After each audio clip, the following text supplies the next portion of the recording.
Hey everyone, Nuri here. I'm HCA's art director and program instructor up in the Antelope Valley. I teach a number of programs, including painting, drawing, sculpture, and printmaking, to name a few.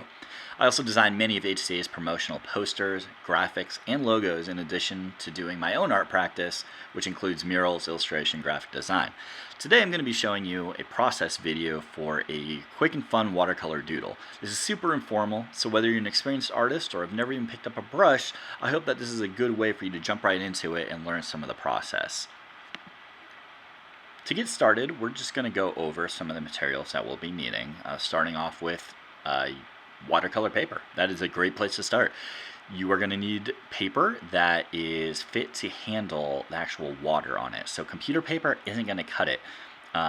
This comes in a variety of sizes. It comes in little pads. This is a 9x12 piece of paper. If that is too large for you, don't feel like you have to use the whole thing. I often cut mine into smaller pieces, which makes working with a little bit more manageable. That you can also paint on, or you can use this little side piece of paper, which I highly recommend, as a test swatch area. It helps for color mixing, especially because there's so much water and variables involved with mixing the paint. You don't entirely know what it's going to look like when you jump into your illustration, so that's beneficial. Next up, the paint. I picked this up at a local drugstore for, I think, under a couple bucks. So super inexpensive. No doubt you've probably seen one of these before. You can get way more expensive things, but for what we're doing, this is completely serviceable. And you can still get some really nice washes with this palette here. Usually also includes a brush. Not the best quality, in my experience. A lot of the time the bristles come out in these guys, but that's okay. And we are also going to need watercolor. Apologies, water for our watercolor. That's important. You are going to need to be able to activate and mix your paint, and we are going to use water to do that. Paper towel is helpful. You can see a little piece here I've got nice and stained. Also helps get the excess water off, and helps for cleanup in case you need that. Don't be afraid to form the bristles of your paint or your paintbrush as well. Last couple things I think to get started, a pencil. This isn't necessary, you can jump right in, but I prefer just a simple number 2 pencil to get the sketch out and plan where things are going.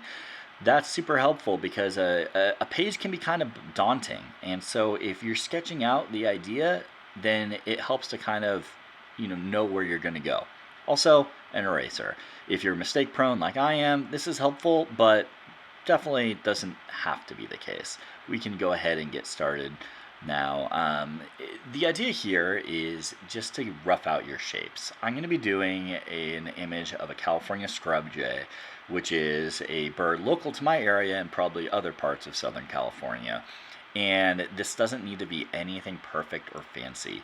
Basically, you want to try and get the shapes and the basic information of your illustration on the sheet first, on your sheet. This is really light, so I'm sorry if you're having a hard time seeing it.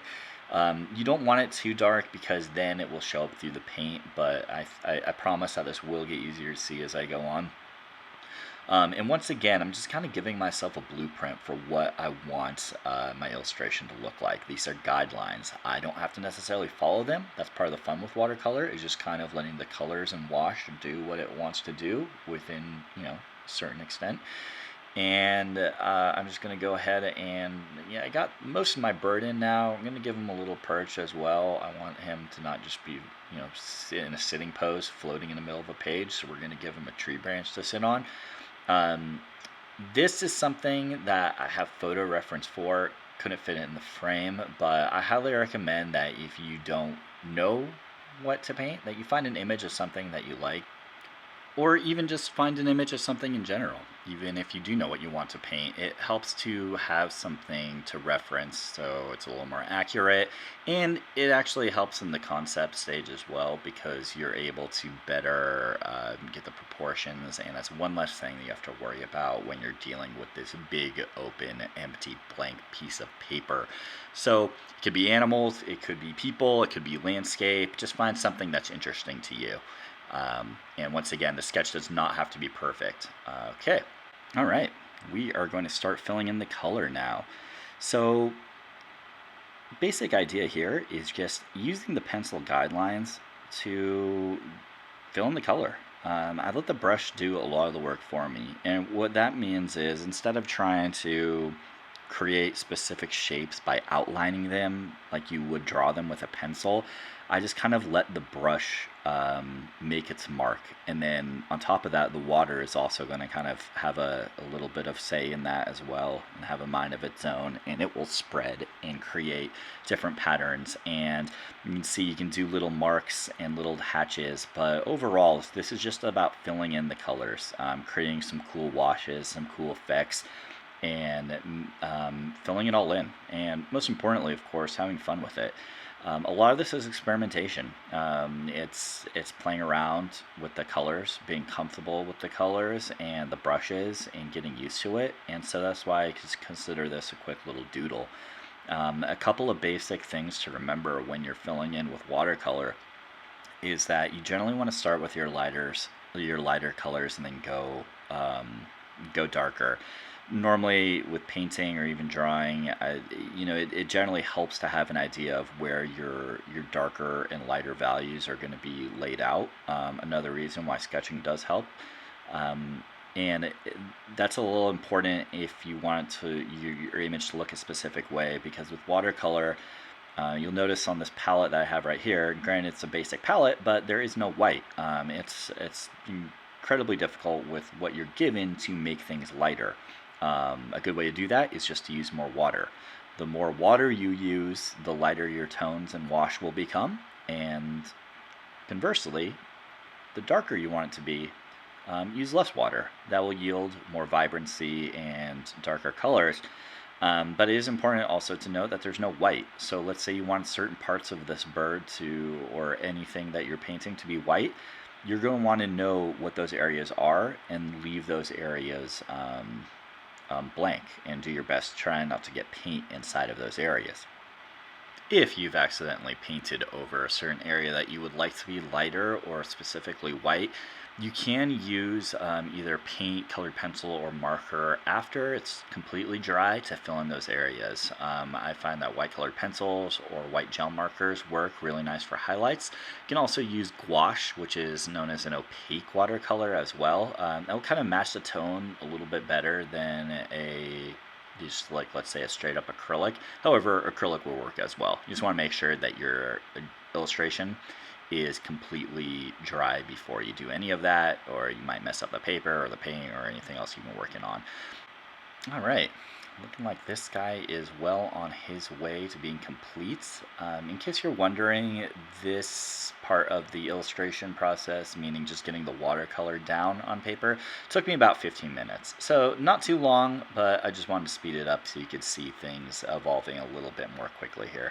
After this guy is done to my liking, I'm going to let him dry so we can get started on the next part, which will be adding definition and some line work via colored pencils. All right, at this point, this guy's pretty much dry. You can use a number of things when you are looking to add some definition. I'm showing off a few tools here. Sharpies, a number of different liners by Micron or Tombow will work. Anything really you're comfortable with. What I decided to go with here, though, was some colored pencil.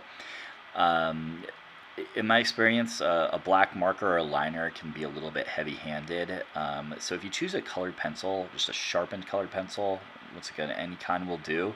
And that's also a key point here, is making sure if you want nice line work and definition, make sure these pencils are sharp. Like, sharpen them incessantly.